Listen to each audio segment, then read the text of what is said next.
keep it pretty short and sweet. Just again, because of time, and Tracy, I know, has a lot to share.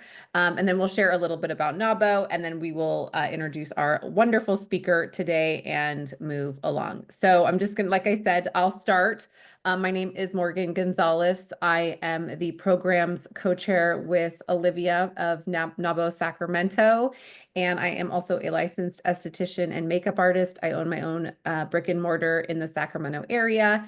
So if you are looking for some updated headshots or some relaxation during these crazy times, feel free to reach out. I would love to see and treat you all. And now I'm just going to pop it to Olivia. All right. Hi, everyone. I'm Olivia DeJaneiro. I am Morgan's co-chair on the programs committee, and really proud and honored to be able to facilitate our programs through NAWBO. And also, I wear a lot of hats. I do a lot of things. I run an organization. My biggest passion is called Goddess Night Out. It's a local women's organization in Sacramento. Rather than focusing on business networking, we just focus on like woman to woman, sister to sister connections. So we host women's dances every month. It's all women coming together to dance. We have different workshops around the new moons and the full moon. We incorporate a little bit of magic and mysticism into our offerings, and a really big part of our mission is uplifting other women. So we have a free collective calendar on our website for other women to share their offerings on. And you can find, I'll post all the info in the chat. I also manage a local studio space in East Sacramento called Studio 11. I own and operate a videography and photography company. My past life was in local news, so I took those skills and created a videography and photography company. And I also offer astrology readings and lots of other things. I always say, if I don't do it, I know someone who does. So I'm really excited to be here and connect with you all. And I will pass it on to Kim.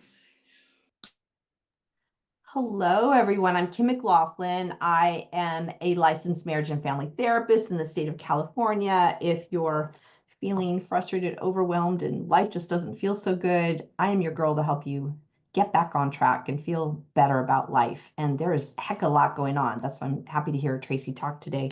I am also the membership co-chair with Tamer, who is here. I see her around today. I'm the membership co-chair with her for NAWBO Sacramento.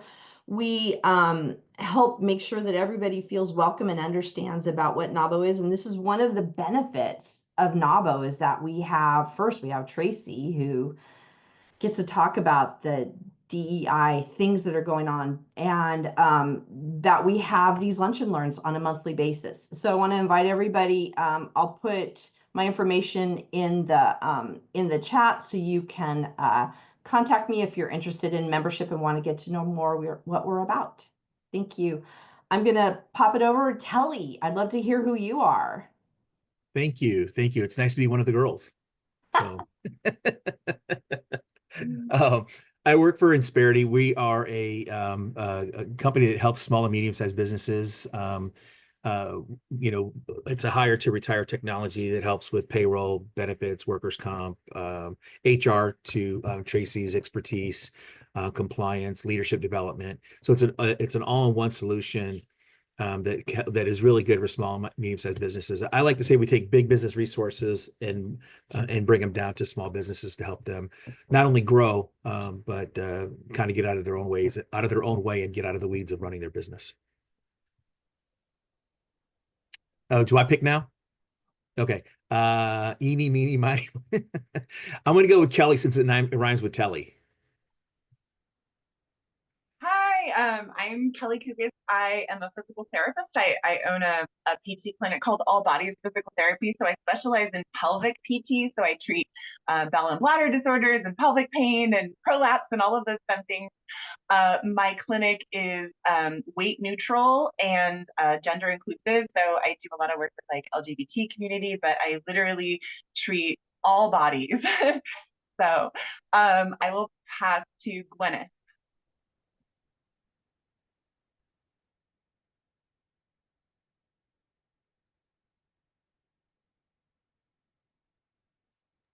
Go ahead and unmute yourself, Gwyneth. Oh, is it my turn? Yes. Oh, I didn't hear that. Hi, Okay. everybody. I'm here from Albuquerque, New Mexico. I'm in the New Mexico NAWBO chapter, and Ms. Tracy Jackson was the first person I met in National NAWBO in Arizona. Phoenix, was it? Yes. And I am so thrilled that you're doing this now. I am the New Mexico board member for DEIB.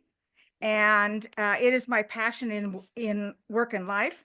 And I am also on the 7-member DEI committee for the whole NAWBO National. So I just am thrilled that this is being presented today of all days, and I will have to leave early. But anyway, and what I do is I'm helping transform the legal system so that the masses can afford to have help for with top-rated law firms with wildly affordable services for trivial things, traumatic things, including business things that we all face as business owners, and we help stop racial profiling and other kinds of profiling 24/7.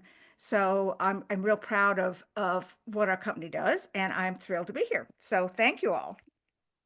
Go ahead and popcorn it to the next person, or I can Oh, do that. yes. Or if you, Okay, where are we? I think Melissa, you haven't Kyla. gone, right? Okay. Yep. I was going to say that. Perfect. I am Melissa. I have a real estate company called Mega Bliss Real Estate here in Sacramento. Just very proud to be a NAWBO member and love just how we can all come together as a community. I don't know if you guys were on the Decoding Faces call the other day, but it was phenomenal. Like, just really appreciate all the resources that NAWBO brings to our community.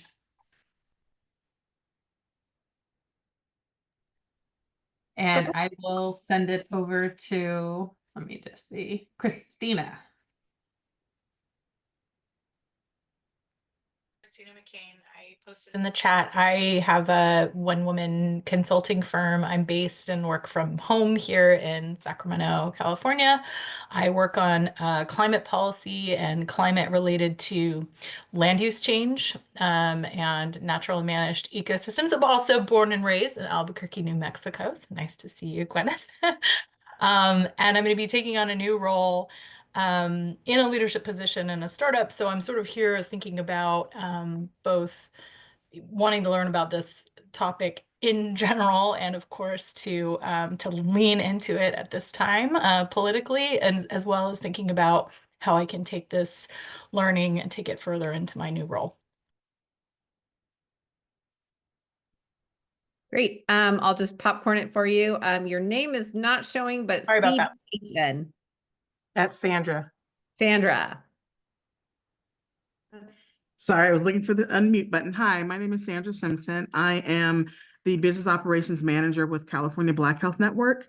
We're a statewide organization advancing health equity for all Black Californians. And we are primarily based in Sacramento, but we have staffs throughout the state and a couple other states. Just happy to be here and ready to learn some more information. Thank you. Tamar. Beautiful. Thomas said she couldn't get on. She Could just would put her stuff in the chat. So Perfect. Love that. Thank you. yeah, so there's Kyla, and I think Pam. yeah, but did she go away? Kyla, why don't you, since you just popped on camera. Hello. Oh, there she is. Hi, good afternoon, everybody. I'm Kyla Bryant. I'm with Luminary Partners. Right. We're a women-owned business consulting firm. Hi, Tracy. And my role with them is I do a lot of the strategic leadership initiatives for our clients and helping them navigate issues like board governance, making sure that they are operationally sound and that they're taking care of their people in the best way possible, helping them steer their vision in a more practical way. Great. Thank you. Kai.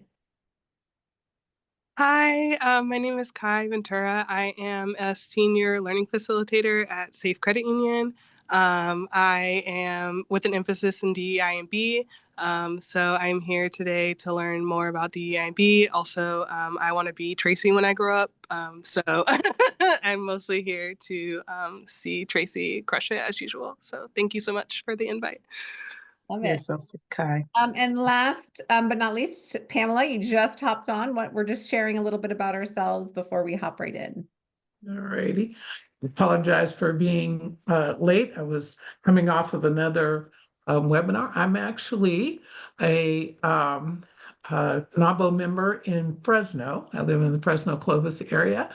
And so I saw the invite on the NAWBO newsletter and said, well, I think I will join.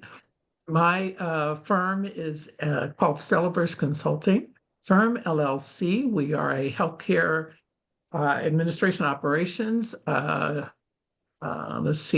IT and program management and leadership development and education and training consulting firm. My business partner is actually on the East Coast. So we do both coasts and everything in between. And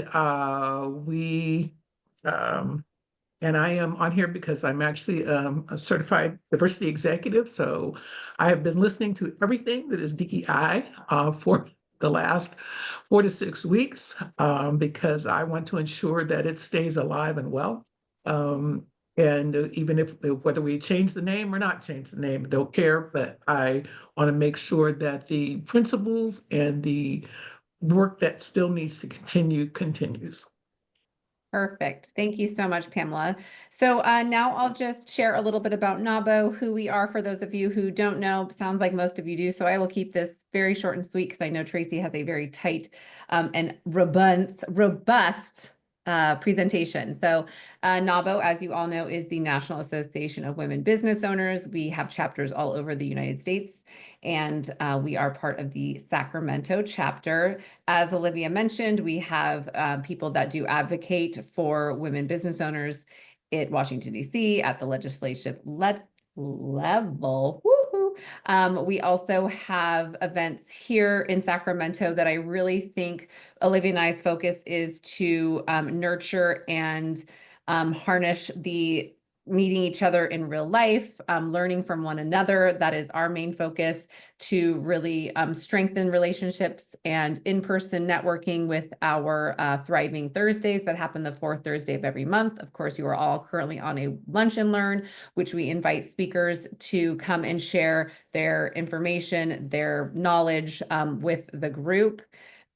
Which is usually an hour, and it's usually held, as I mentioned, on the first Wednesday of every month because of Tracy's schedule and the importance of this topic. We did decide to move it to this date, which, as everyone has said, seems a little bit more timely, which is great.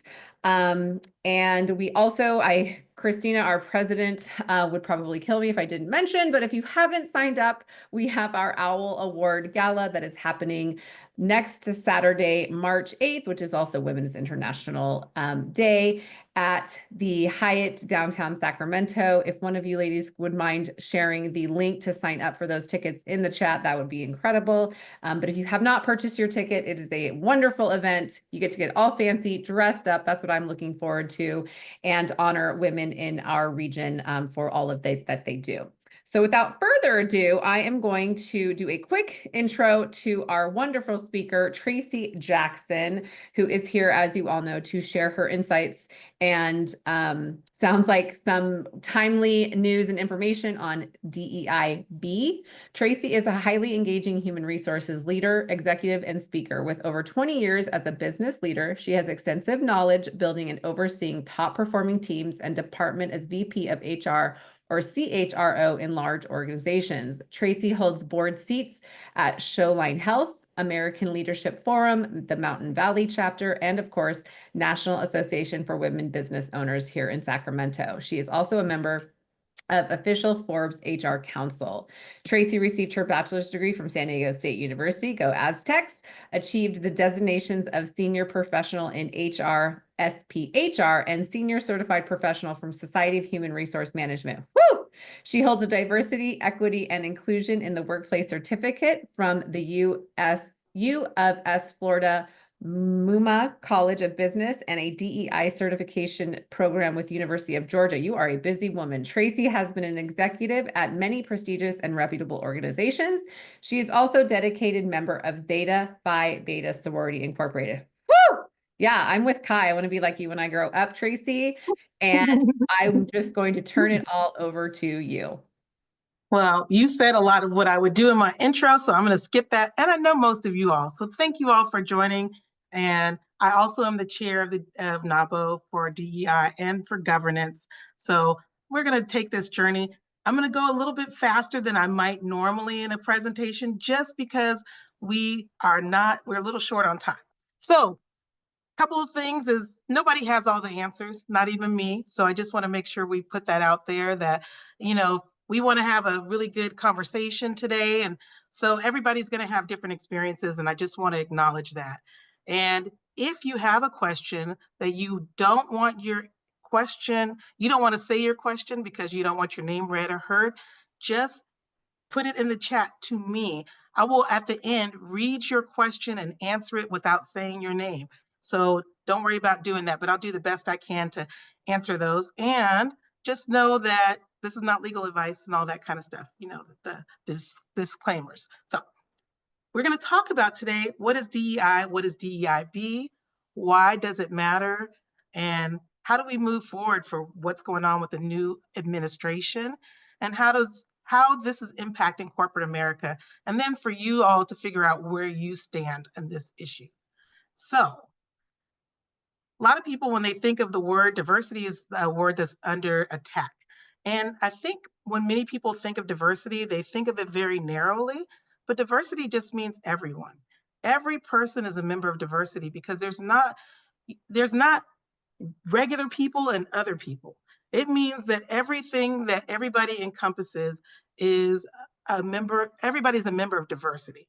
So I think that's a really important distinction that needs to be made and people need to understand. It's what makes you unique: the gender, your age, your ability, your socioeconomic status, your education, all of those different pieces. It's not just singular things that make you a diverse person. So, thinking about the word diverse, I think it sometimes gets misconstrued as here are the regular people and here are the others. Everybody's a member of diversity, and that's what diversity, equity, and inclusion is all about. And then the other words that sometimes get confused and misunderstood are equality. And equality and equity are the ones that really get confused. And when you think of equality, it's giving everyone the same thing. And I don't know about you, but I have 3 kids, and I can't give them the same thing and expect the same outcomes to happen. So equality is like, I wouldn't give my 6-year-old a $20 allowance per week versus maybe a teenager. So that's what equity is: giving everyone the same thing regardless of where they are.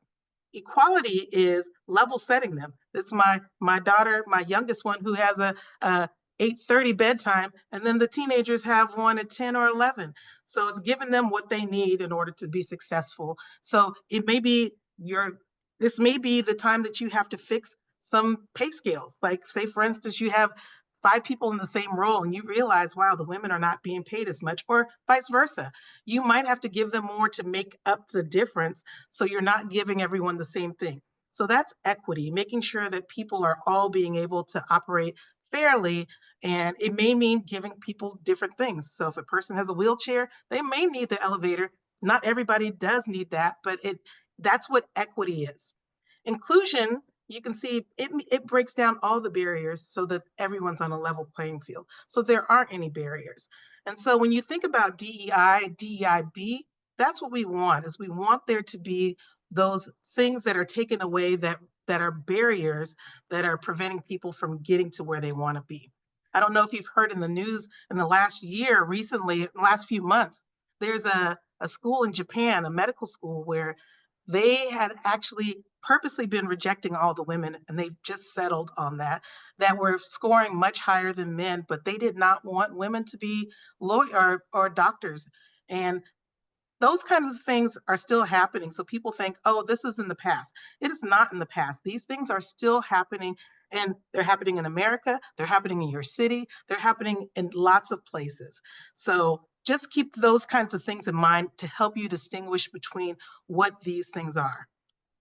I wanted to go talk a little bit about NAWBO's mission. If you haven't looked at it, it's a good thing to go to. The link is on there, it's on the website, but it's about, it propels women entrepreneurs into economic, social, and political sphere of power worldwide. So I think it's important that we're not just talking about America, we're talking worldwide. And that's one of the reasons I picked an example from Japan, because we have to think about this and how it's impacting all women business owners and how it impacts us. So strengthening the wealth, creating capacity, creating innovation and effective change, and building strategic alliances. I'm not going to spend too much time because this is something you can reference later, but it's important for us to know. But I also think that the diversity statement, which exists on NAWBO's page, is really important. And it talks about seeking full participation in the organization by business owners who support our mission to empower women entrepreneurs, regardless of race, religion, age, sexual orientation, national origin, disability, and things of the sort.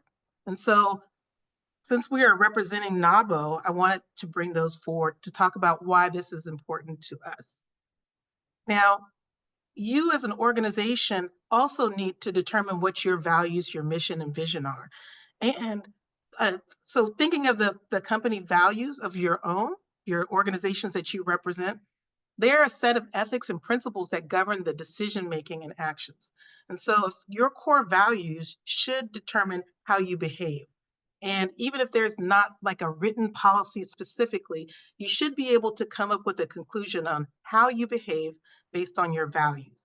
And so it's important that you've defined those things, and they should be somewhat consistent and core. It's kind of like saying I have integrity, except for when this happens. You wouldn't say that. You would say I have an integrity and then apply that to the situations that you're dealing with. Now, when we think about DEI, one of the failures is that people approach this as an emotional situation rather than a strategy. So this should not be a product of sympathy. It should be a product of a strategy. And so the people who are exhausted saying, oh, how long do we have to do this? It was based purely on emotion rather than truly looking to see how are we going to make this successful and why it's important. So what it does when we talk about diversity and equity and inclusion, it doesn't give unfair advantages, it removes the unfair advantages. That's what we're trying to do, is to say that people who were not being hired because they might have babies, that is an unfair advantage because to date, only people who were assigned female at birth can have babies. So let's remove that as a factor to be something to be considered when we're doing that. So that's what DEI does. And people will try to tell you that it is meant to give people an unfair advantage, but what it's meant to do is to remove the unfair advantages.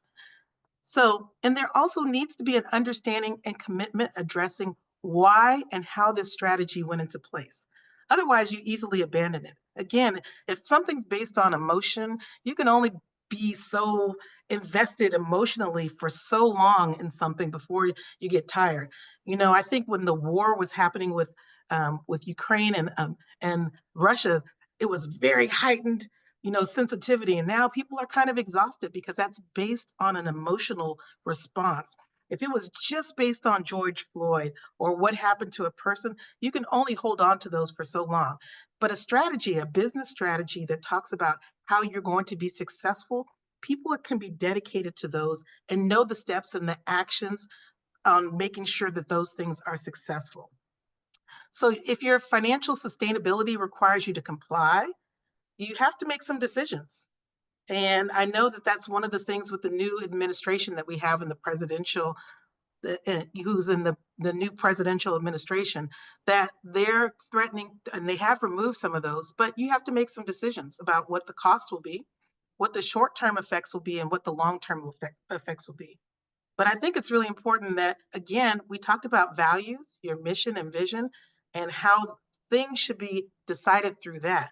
But I also think that some people, they know that they have a price tag to themselves, meaning that You have to know how you value yourself. Do you value yourself on how you see yourself, and that image is reflected back to you and you feel like you did the right thing, or are you valued by money? So we recognize that companies and organizations have to make these decisions. And I'm going to take you through a little bit of some of the things that maybe have to be considered. So when you think about implementing a successful DEIB program, first of all, it requires commitment and support from the top. You should have a sponsor of this. It doesn't necessarily need to be a person in HR unless they have the expertise around it. Sometimes when it becomes an HR program, it won't be successful. Usually you need an executive, someone else who can champion this and understands the commitment to it. And they have to tell people, it's important not to tell people what to think or feel. This is one of the biggest mistakes with DEI, is for people to say you must write on there that what your gender identification is. Now, I think it's a better position to say, if you are interested in having that, to have it, because people will now feel like they have to take a position. And it's important to know that you can't require people's feelings and thoughts and ideas to change. And if you're trying to do that, you're going about this wrong. You have to represent all people, because remember, diversity is all people. That includes the majority. So if you have people who are of the LGBTQ community, you can't tell people that they must believe that people's identities are, they're born that way. What you can tell them to do is how to behave, but you can't tell them how to think and to believe. And that's one of the biggest misses that has taken place in DEI, is because you have to be able to represent the most conservative Christian political person and the most liberal person. They must all be able to have a place and feel like they can belong in your organization. And the miss has been that they focus on groups that they have othered, meaning that we are the majority, and if you don't belong to the majority, you're othered, and you must believe that these things happen. You need to tell people, similar to how you treat things like harassment and discrimination. These are the things, the behaviors we find acceptable here. So even if you reject that, you don't want to engage in identifying your gender pronouns that you use, if a person introduces themselves and calls themselves them, they, you have to respect that. You don't have to tell them to believe in it. You just tell them that this is how we engage respectfully in our organization.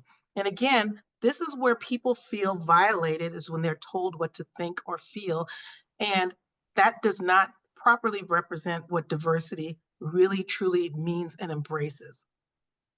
You have to think also about the words that we use and how they impact people. So as much as we can use gender neutral terms, it's better. Like the term fireman, you can use firefighter or chairperson instead of chairman. And even the things that we use in our own everyday language, sometimes you have to stop and think about the impact that it's making, because a lot of times we just say things and don't realize it, especially when we talk about women. We often say, oh, the girls in the office. And if you say that too much, and people will start seeing you as a girl, but nobody sees a girl sitting at the table of organization. They don't value a girl's opinion. They value a woman's opinion. So we got to stop calling each other girls in the office when we're in the office, because again, that kind of language makes impressions on people. And then all of a sudden they look at you like a girl, not as a woman. And they don't do that with men. We talk about the guys in the office are men, but we don't talk about the boys necessarily in the office. So again, understand the impressions that you're making. And organizations that have actually gone and looked at their organization thoughtfully have made changes. One of my favorite shows to watch is House Hunters. If you watch now, you'll see that they don't even refer to the master bedroom. They talk about the main room, the owner's suite, or the primary room, because they know and recognize that that language is actually attached to slavery. So that was the master's suite. And so when people start looking at the language that they're using, they recognize, oh, maybe we should change our language. And so it's important to know how to do that. So, I remember getting a letter from SMUD. So most of us are in the Sacramento area.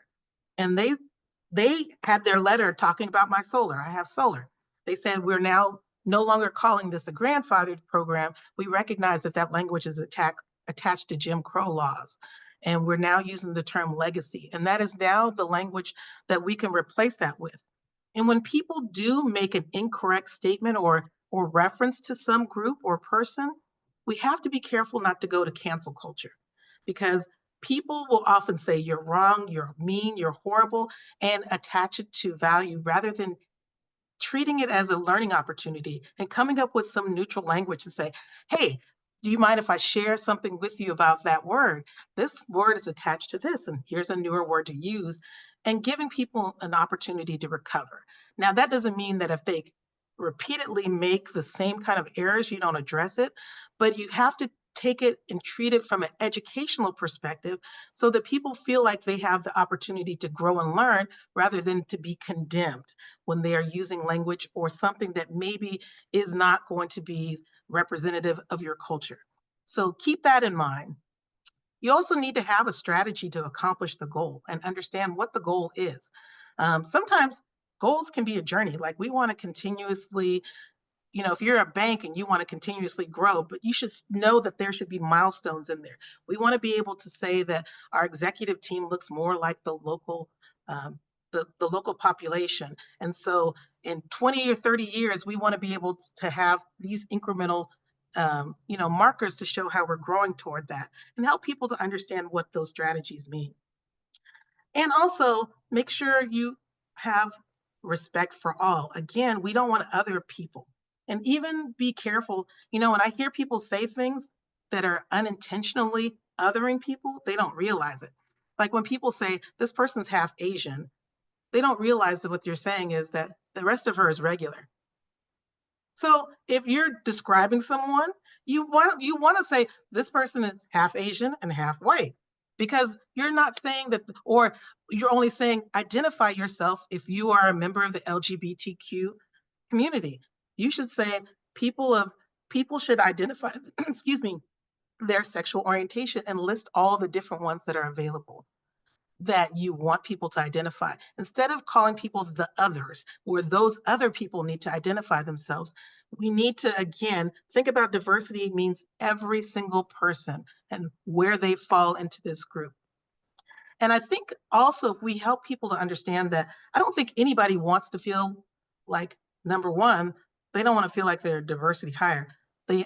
Meaning that they were hired because even though they weren't as qualified. I think everyone wants to feel qualified. Again, we want to go back to where we create an inclusive environment where we know we're all competing on a level field. And if I got that job, it wasn't because I was, or it wasn't in spite of I was, or I represent those groups. So we can also make sure that people don't feel like they're excluded from the process by saying we're going to really focus on diversity. Diversity means everybody. Again, that's really important that I want to stress, is it means everyone. So basically, make sure you're monitoring and managing how people interact and respectfully engage with each other. That's what the focus of the DEI and successful programs will do. This is something from McKinsey. McKinsey they do a lot of data on diversity, and they're a great source. And this is a little difficult to read unless I kind of explain it to you.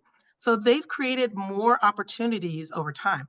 So if you'll see women representation in 2015, the representation into executive teams, there was about 15%, in 2018, about 21%, and 25% in 2020. And you're seeing it's continuously improving into executive team with great performance. So then you also have ethnic representation and how it is continuously, well, it went down for a moment here. They included a bigger number of groups and it's continued to increase. So over the years, there have been more opportunities in creating spaces on executive teams for members of diverse populations, or ethnic diversity populations, and also women representation. So there is some good research, and this is the latest that they have that is published for 2023. Now, we know that there's been a mandate or an executive order that states that they're not going to be supportive of DEI. But understand there could be some blowback for people who have abandoned theirs. As you can see, Target rolled back theirs, and just this month, the shareholders now want to sue the executives that wanted to get them to change because they're losing money. The shareholders now recognize that their sales and stock has dropped 12% since they've abandoned their DEI, because the population that was people money, they speak. And they didn't realize how it was going to hurt them. They thought that they were just going to fall in line with what the administration said.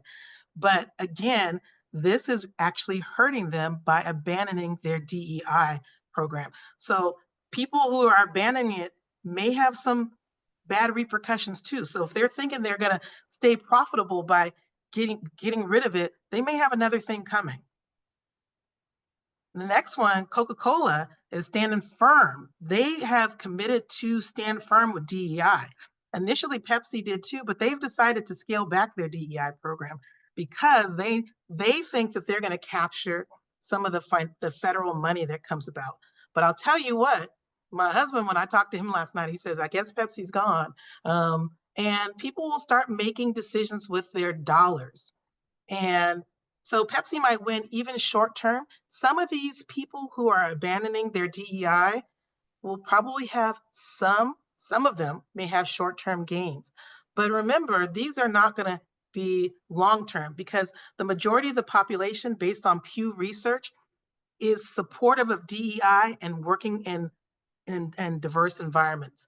So people are paying attention, and these things can have ramifications.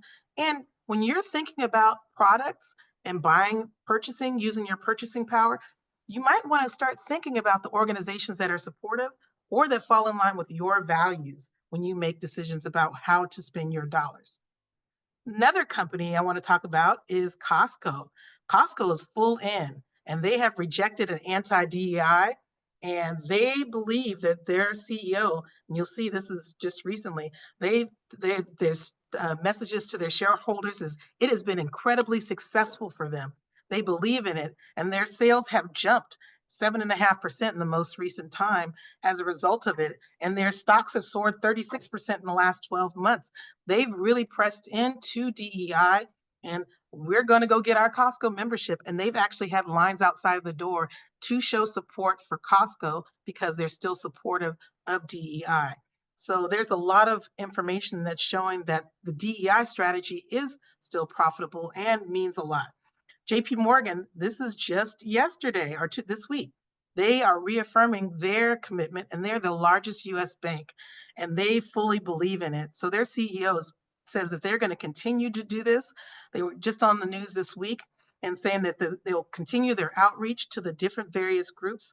And they said that they expect to be criticized by activists, politicians, and members of the public concerning their positions on this. But he said, you know, their page, if you go to their page at JP Morgan Chase, they still have a very strong and prominent DEI message on their website. Last night, Apple took a shareholder vote, and they voted to support this. So this is as recent as yesterday this happened. There's a shareholder vote, and they are supporting the DEI initiative. And they did have one person who was advocating that they don't, but they've rejected that proposal from the shareholder who said to abandon it. And overwhelmingly, they are going to continue to support the DEI initiative. So here's some other companies that have publicly defended their DEI policies. So when you're thinking about, again, using your dollars, these are where you might want to think about supporting. The 4 different airlines, American, Southwest, United, and Delta. Cisco and Microsoft both believe and support the DEI positions, and they said that they'll continue to do it. And of course, McKinsey & Company, they're a good place for information. But NASDAQ even said DEI is good for business. And so they've had a very strong statement about this very recently. Same with Pinterest. They've come out and said that they are doubling down on their DEI initiatives and saying, we're not changing. And the reason we've seen this is actually leading to better engagement and consumers' demand for this.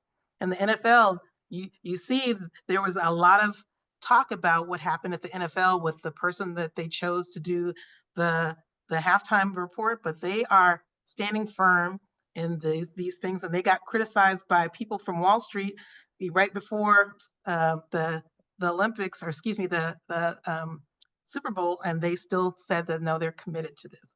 These aren't the only ones, but there's a lot of information available when you're thinking about where your dollars should be spent on these things. Here are some companies that have actually abandoned theirs. So McDonald's has gotten rid of theirs. John Deere has gotten rid of theirs, and Google also did as well. They changed their chief diversity officer to a VP of people operations. And so they're abandoning theirs. Walmart, Sam's Club, same thing, they're abandoning theirs. And so is Meta, which is Facebook, X, all of those kinds of things. So looking those kinds of things up or knowing which ones support, I think it'll be an interesting case study for us to look at in a few years to see how this has panned out for these organizations. So one of the things you can do to support DEI efforts is to celebrate your efforts, continue to celebrate them, and shop smart. I just gave you a number of companies that have continued to stand firm, the Costco's, the Delta Airlines, the Coca-Colas of the world, and to shop smart and use your dollars. Also supports diverse and small businesses. There's veteran-owned businesses, minority-owned, there's LGBTQ, there's disability-owned, and any of your small local businesses. Also to buy diverse products. Like when I go to get stamps, because I still mail Christmas cards and things of the sort, there's Women's History Month, there's Black History Month stamps, there's all kind of stamps and things of the sort that celebrate the different diverse groups. And so thinking about that, when you go to get skincare products, hair care products, your equipment, there's lots of people, things that we can do to make incremental changes to celebrate organizations that are diverse and have stood firm on changing their diversity policies.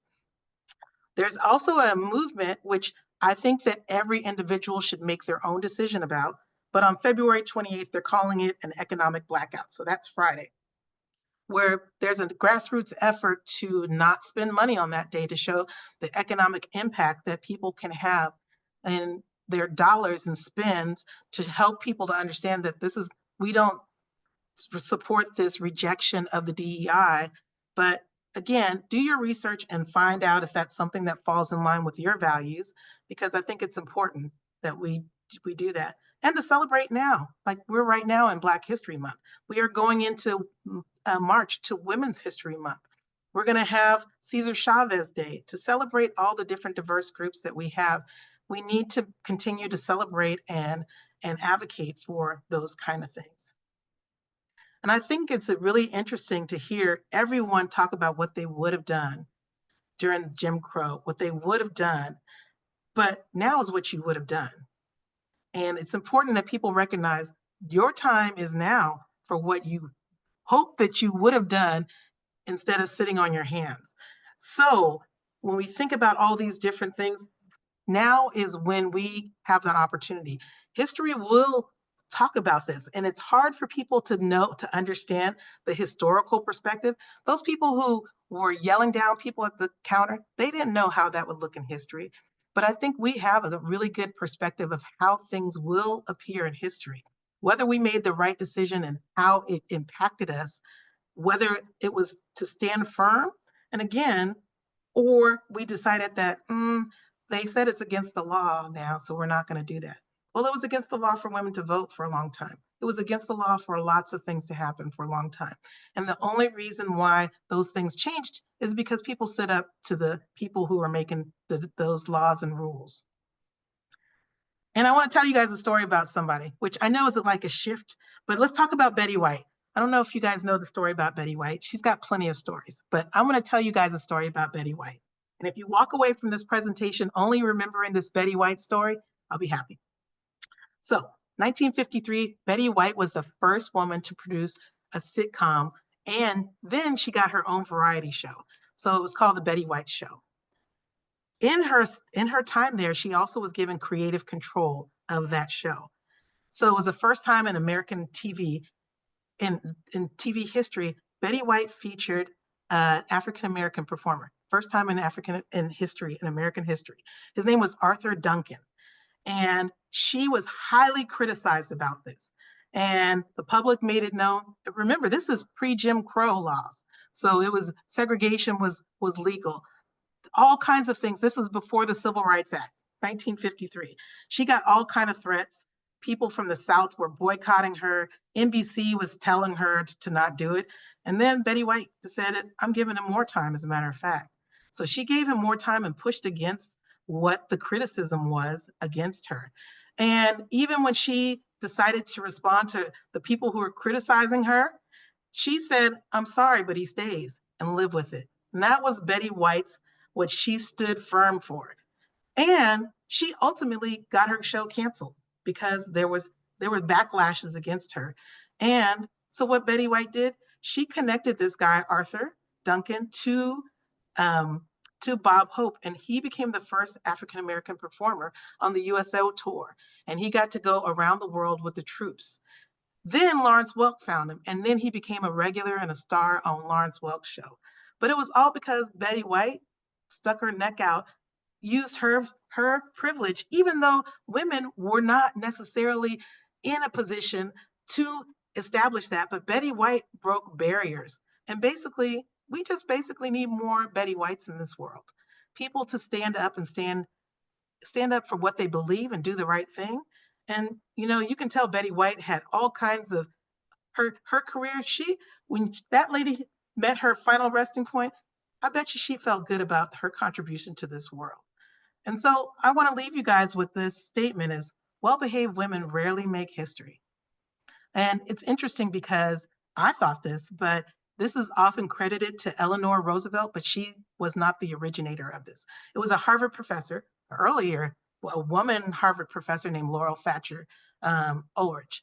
But Eleanor Roosevelt helped to make it popularized, and so she helped to make that statement famous. But that's where it originally was coined, is in a paper that she wrote in 1976. And that's still very true. So it's really important that when we think about DEI, that it's really more about respecting people and the individuals, and that everybody feels respect. And I see there's a bunch of comments which I could not do and look at while I was doing this. So I'm going to take a second to have anybody who wants to come off the mic to ask me a question or to say something. And while I look through here and see if there's any questions about about the session that we had today. Someone said, is it recorded? And it was recorded. So that was Gwyneth, and she had to leave a little early. Oh, somebody answered it. And you can tell how to behave, but you can't tell people how to think and believe. That's correct. Thank you. I'm glad you guys captured that. Being othered. Does everyone understand the concept of being othered? Othered is when you believe that you can speak from just the other people, meaning that other people are LGBTQ or groups that are not falling into the majority. Great example of house hunters. No longer use the word that now is called legacy. You guys wrote a lot of notes. Yes, Target. I gotta get, okay. So I don't know if I have any other questions, but I do want to get some feedback on what you guys thought about this. Of course, if I had more time, I could give you guys more content, but I had to work with the time that I had. So you can either take your phone and scan that QR code, and it will take you 1 to 2 minutes to fill that out. Or there's a tiny URL where it can take you to the survey where we can get some feedback. But we want to be able to bring you good quality content, not just for this, but if there's other topics you'd like to hear, or you want to hear, maybe give me some feedback on this presentation, or to even contact me. My email's there, and also my DEI one that goes to NAWBO. But this is a topic I obviously have a lot of passion and knowledge in. So I'm happy to help you all with anything that you need in this area to the best of my ability. But if anybody would like to come off of mute and add comments or questions, I'd love to hear that.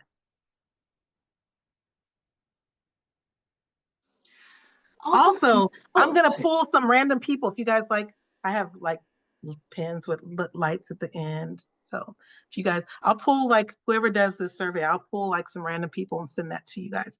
So, but what were you, Morgan, I think you or Olivia were saying something. I think Christina was about to pop on. Oh, go ahead, Christina. I'm sorry. Yeah, I had a question. If you had any thoughts about folks who are like Google changed the name of their director for, diversity or for DEI, about continuing policies but changing words. This again falls into your value system. And I think it's really important for people to examine their own value system. I can't tell every organization how to behave, but I can tell you where I stand on all these things. And I just refuse to back down. I think that people create a narrative to try to make something good or bad, instead of diversity. To me, again, is more of a neutral term, but it's a hot button issue for people because they've attached emotions to it and they've attached value to it, whether it's good or bad. And I haven't done that. And I don't believe that there's a better word to describe the diaspora of America and of the world than to say it's diverse. So. Thank you. I appreciate that. I figured that that's what you would say, but I just wondered if you had some comment or, about corporates kind of trying to skirt that by, I mean, I pay attention to those things, and I have less respect for them who won't address this. And, they're trying to do what the politically correct dance around it. But yeah, I pay attention to those things. And then I decide with my dollars where I want to invest or not invest. There's Tama. So you want to ask your question? Yes, sorry, I find a quiet corner.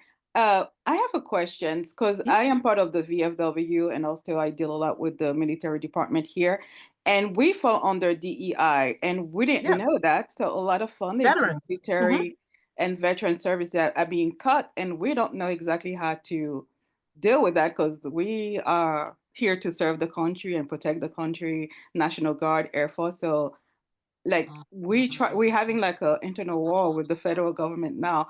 So we don't have, because I know all our DEI person have been fired so by the president. So we don't know exactly how the military gonna be not fall under DEI. You're right. There's a lot of unknowns, and unfortunately, things are just happening at such a rapid pace. I was up last night trying to find the most absolute current things, which I knew the Apple shareholder vote was coming in last night. So that's why I wanted to make sure and see if I can find anything else. But this is not going to be, even if I have an answer today, it might not be good tomorrow. So sorry, that's the best I got. Other questions? Because we're trying to see like how can we take ourselves out of that DEI classification, but we don't have any DEI person. Yeah, I don't think that the nation will support not taking care of our veterans, quite honestly. I don't think that you could have a group of people who the nation would, they will never get behind that, because we need you guys to defend our country. So just saying that there will definitely be some backlash for that. Oh, there is. We're already going to DC, the American Legion, they're already advocating in DC, and VFW is going there. I know California Military Department, they're having a lot of talk.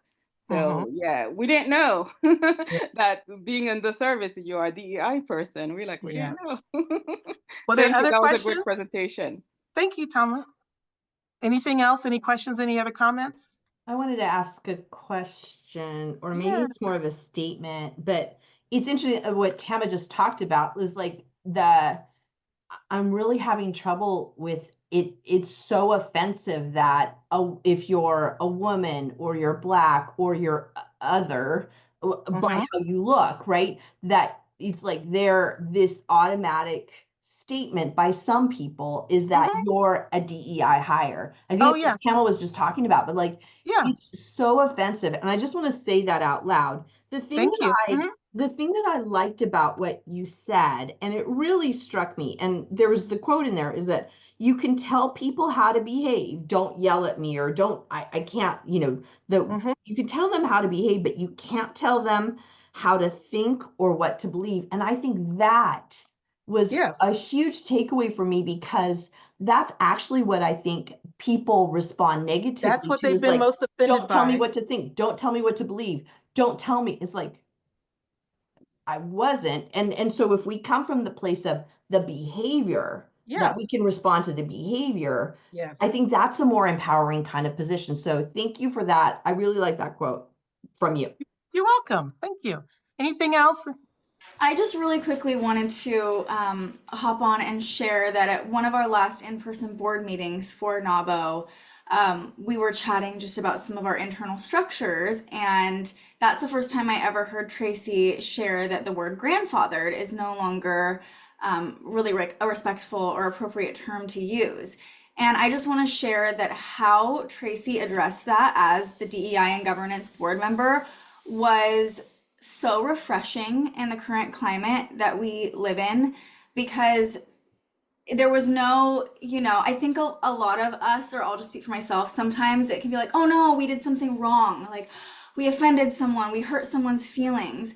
And how the entire board handled it, I will just say it was like, oh, wow, okay, thanks. What should we use instead? And it was just such a beautiful conversation. And it wasn't in depth. It was just like, oh, wow, thanks for letting us know. There was no shaming, there was no canceling, of course.